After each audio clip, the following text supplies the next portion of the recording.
this film really captures the sort of both the beauty and the kind of horror of being in space. I mean, was that sort of a starting point for you when you and Jonas were writing the script?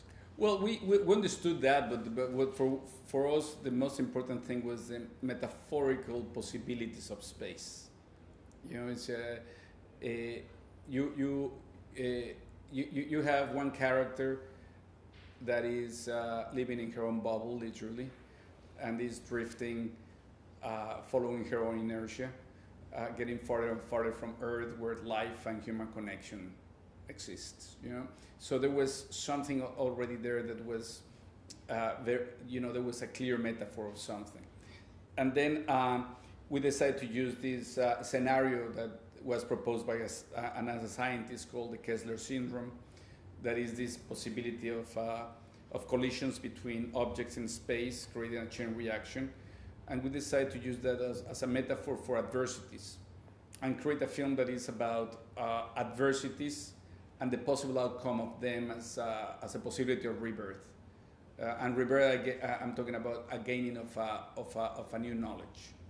What made you think Sandra Bullock and George Clooney were perfect for these roles? Because they're amazingly perfect. You know, it's on one hand, you have Sandra fearlessness as a performer, her amazing discipline and precision. You have George's understanding of the lightness and the importance of the counterweight with the other character, of creating something light, but at the same time solid, you know, and at the end of the day, just because you know that you're going to have the blast of your life just working with the two of them, you know, because the two of them are just going to be collaborating, trying to make the film a better film and having a good time. It's been about 7 years, I think, since Children of Men. Yeah, I mean, was that a very sort of frustrating period in trying to get something made, or? No, this film took 4.5 years. So I always take a little time between films, or a long time between films, but I thought that Gravity was going to be done in a year and a half, and it took 4.5 years, because this thing, we have to invent all the technology to do the film. Was that the sort of toughest challenge in making it, in you were kind of groundbreaking with new technology all the time? Well, that was it. Yeah, that was it. The biggest challenge was zero gravity, microgravity, you know, and no film has been done like that. And definitely not the whole film, and not with very long continuous takes. So it was a whole process of trial and error, and then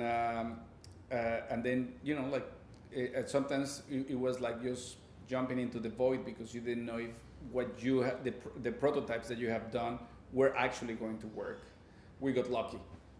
Thinking of Sandra's character, I mean, she reminded me a little bit of Ellen Ripley from the Alien series. Was that character in your mind at all when you were writing the script? Well, not really. I mean, as an afterthought, then you come out and you said, oh yeah, well, probably was in the back of my mind and I didn't realize, because the reference we were having had nothing to do with space. And where are the characters? I mean, we're thinking about Duel, or Spielberg's Duel, or Dead Man Escapes by Bresson, or Vanishing Point, Runaway Train, even High Noon.